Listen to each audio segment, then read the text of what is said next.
नमस्कार, सत्यहिंदी.com में आपका स्वागत है। एक नजर अब तक की सुर्खियों पर। महाराष्ट्र में नवाब मलिक बनाम देवेंद्र फडणवीस की जंग में अब फडणवीस को मलिक के दामाद की ओर से लीगल नोटिस भेजा गया है। ये नोटिस नवाब मलिक की बेटी नीलोफर मलिक ने भेजा है और फडणवीस से 15 दिनों के भीतर माफी मांगने को कहा गया है। नवाब मलिक ने कहा है कि देवेंद्र फडणवीस ने मेरे दामाद पर आरोप लगाते हुए कहा कि उनके पास से ड्रग्स मिली थी। आज मेरी बेटी ने फडणवीस को नोटिस भेजा है और मांग की है कि वो माफ़ी मांगे। अगर वो माफ़ी नहीं मांगते हैं तो मेरी बेटी द्वारा उनके खिलाफ मानहानि का दावा किया जाएगा। लीगल नोटिस के मुताबिक फडणवीस ने समीर खान पर ड्रग्स रखने का आरोप लगाया, जबकि मामले की जाँच जारी है और एनसीबी को उनके घर से ड्रग्स की बरामदगी नहीं हुई थी। कांग्रेस के वरिष्ठ नेता सलमान खुर्शीद की नई किताब को लेकर विवाद हो गया है। इस किताब में उन्होंने हिंदुत्व की तुलना आतंकवादी तंजीमों आईसिस और बोको हरम से की। खुर्शीद की किताब का नाम sunrise over Ayodhya nationhood in our times है और इसे बुधवार शाम को रिलीज किया गया है।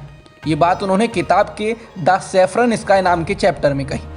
खुर्शीद के बोको हरम और आईसिस से हिंदुत्व की तुलना करने पर बीजेपी ने उन्हें निशाने पर ले लिया। बीजेपी की आईटी सेल के हेड अमित मालवीय ने कहा कि खुर्शीद से और क्या उम्मीद की जा सकती है, क्योंकि वो ऐसी पार्टी से ताल्लुक रखते हैं जिसने मुस्लिम वोट हासिल करने के लिए भगवा आतंकवाद का शब्द गढ़ा। बीजेपी नेता कपिल मिश्रा ने भी सलमान खुर्शीद पर हमला बोला।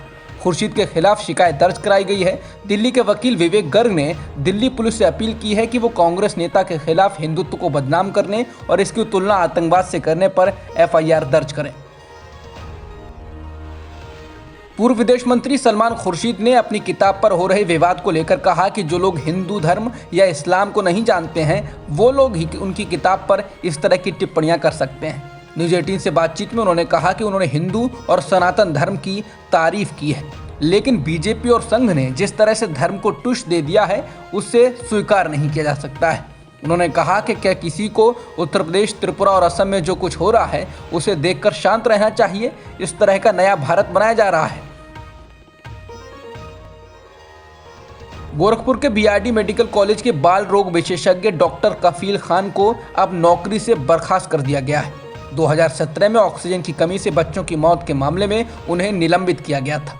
इससे पहले इसी साल अगस्त में योगी सरकार ने पिछले साल दिया गया फिर से विभागीय जांच का आदेश वापस ले लिया था। वहीं पिछले साल दोबारा विभागीय जांच के आदेश देने से पहले 2019 में उत्तर प्रदेश सरकार की ही रिपोर्ट ने कफील खान को उन मुख्य आरोपों से मुक्त कर दिया था जिसमें 63 बच्चों की मौत के बाद सरकार ने उन्हें पहले निलंबित किया था और बाद में उन्हें गिरफ्तार कर जेल भेज दिया गया था। हालांकि अप्रैल 2018 में उन्हें इलाहाबाद हाईकोर्ट ने जमानत दे दी थी। तब हाईकोर्ट ने कहा था कि मेडिकल कॉलेज में लापरवाही का खान के खिलाफ कोई सीधा सबूत नहीं है। राजस्थान के मुख्यमंत्री अशोक गहलोत ने आज कांग्रेस अध्यक्ष सोनिया गांधी से मुलाकात की है, जिसके बाद कहा जा रहा है कि वो अपने प्रतिद्वंदी सचिन पायलट के साथ लंबे समय से चल रहे विवाद को समाप्त करने के लिए मंत्रिमंडल का विस्तार करेंगे। इससे पहले कल प्रियंका गांधी वाड्रा सहित कांग्रेस नेताओं ने कथित तौर पर उनसे सचिन पायलट के समर्थकों को अपने मंत्रालय में शामिल करने का आग्रह किया था। पार्टी नेताओं ने कहा कि गहलोत की सोनिया गांधी के साथ बैठक राजस्थान मंत्रिमंडल का विस्तार और राज्य निगमों के अध्यक्षों की नियुक्ति पर थी। इससे पहले सचिन पायलट ने भी दिल्ली में कांग्रेस के वरिष्ठ नेताओं से मुलाकात की। जम्मू विकास प्राधिकरण यानी जेडीए ने जम्मू कश्मीर के पूर्व डिप्टी सीएम और बीजेपी के वरिष्ठ नेता निर्मल सिंह को आदेश दिया है कि वो अपने बंगले को ध्वस्त कर दें।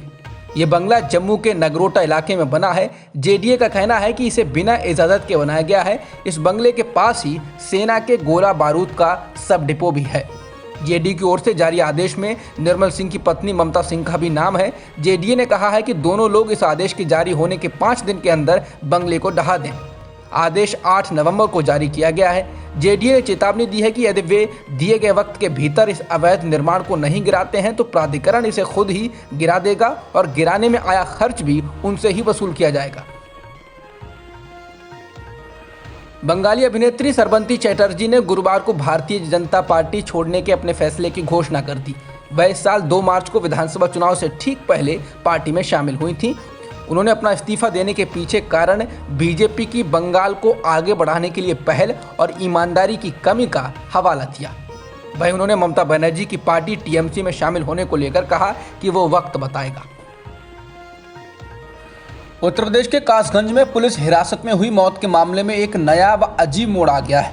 मृतक अल्ताफ के पिता चांद मियां ने कथित तौर पर कहा कि उनके बेटे ने डिप्रेशन में आकर खुदकुशी कर ली है। चांद मियां ने कथित तौर पर एक चिट्ठी लिखकर पुलिस कासगंज थाने को दी है। उन्होंने इसमें लिखा है कि दिनांक 9/11/21 को मेरे पुत्र अल्ताफ ने डिप्रेशन में आकर फांसी लगाकर आत्महत्या कर ली। उसको पुलिस वाले CSC उपचार हेतु अशोकनगर ले गए, जहां उसकी मृत्यु हो गई। उन्होंने इसके आगे लिखा है कि मुझे पुलिस वालों से कोई शिकायत नहीं है, ना मैं ना मेरा परिवार कोई कार्रवाई करना चाहता है और ना ही भविष्य में कभी करेगा। बता दें, पुलिस का कहना है कि अल्ताफ ने वॉशरूम में जाकर उसमें लगे टैप की टोटी से लटक कर जान दे दी।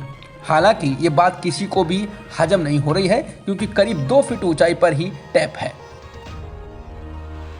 मीडिया रिपोर्टों के मुताबिक अल्ताफ की मां फातिमा और उसके चाचा हुसैन ने यह आशंका जताई है कि चांद मियां ने पुलिस के दबाव में आकर अपना बयान बदला है और वह वही कह रहे हैं जो पुलिस ने पहले कहा था। फातिमा ने आज तक से कहा, मुझे नहीं पता अब उन्होंने ऐसा क्यों कहा है, हमें इंसाफ नहीं मिला है, उन्हें डराया गया होगा, धमकाया गया होगा।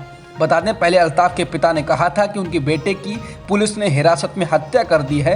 वहीं मीडिया रिपोर्ट्स में भी आया है कि अल्ताफ की मां बता रही हैं कि अल्ताफ के सिर में चोट और पैरों में सूजन थी, उसको पीटा गया था। बुधवार को पंजाब के फिरोजपुर में शिरोमणि अकाली दल और किसानों के बीच में झड़प हो गई। इस दौरान एक वीडियो में देखा जा सकता है कि अकाली दल के नेता की एक कार के बोनट पर किसान बैठे हैं और नेता ने कार को दौड़ा दिया है, जिसमें एक किसान घायल भी हो गया है।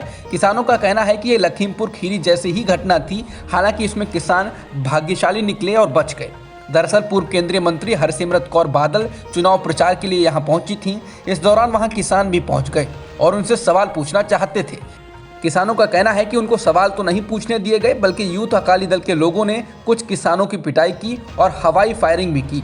किसानों का कहना है कि इसका ही विरोध करने के लिए वो धरने पर बैठ गए। चूंकि हरसिमरत कौर जा चुकी थी, तो उन्होंने अकाली दल के पूर्व विधायक जोगिंदर जिंदू को ले जा रही कार को रोका। किसान कार के बोनट पर बैठ गए, लेकिन नेता ने कार को दौड़ा दिया। वहीं अकालियों ने किसानों पर गाड़ी पर हमला करने का आरोप लगाया है।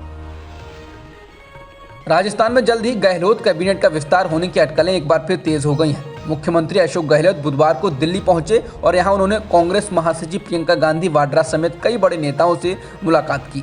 पूर्व उप मुख्यमंत्री सचिन पायलट के गुट ने दबाव बनाया हुआ है कि कैबिनेट का विस्तार सहित राजनीतिक नियुक्तियों के मामले में गहलोत जल्द कदम उठाएं।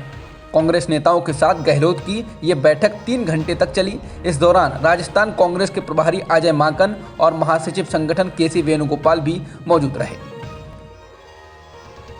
भारत में 2019 के लोकसभा चुनाव के दौरान अल्पसंख्यक विरोधी और मुस्लिम विरोधी जो पोस्ट थे, उन पर रेड फ्लैग में काफ़ी वृद्धि देखी गई, यानी इस सामग्री को लोगों के लिए खतरा के तौर पर चिन्हित किया गया था।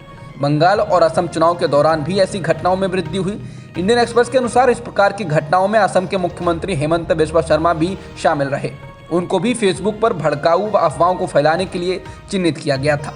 जो सामग्री चिन्हित की गई थी, उसमें कहा गया था कि मुस्लिम असम के लोगों पर जैविक हमले की तैयारी कर रहे हैं, जिससे उनमें लीवर, किडनी और हृदय से संबंधित रोग पैदा हों। इंडियन एक्सप्रेस के द्वारा उनसे इसको लेकर जब सवाल पूछा गया कि किसी ने रेड फ्लैग को लेकर आपसे संपर्क किया, तो उन्होंने कहा कि मुझसे किसी ने किसी भी प्रकार का कोई संपर्क नहीं किया।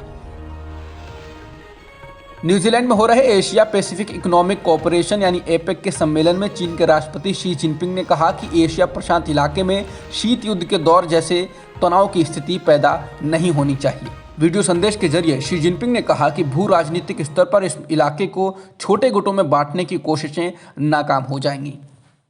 अब तक की खबरों में इतना ही। बाकी खबरों के लिए बने रहिए सत्यहिंदी.com के साथ। सत्य हिंदी का ऐप डाउनलोड करें गूगल प्ले स्टोर पर।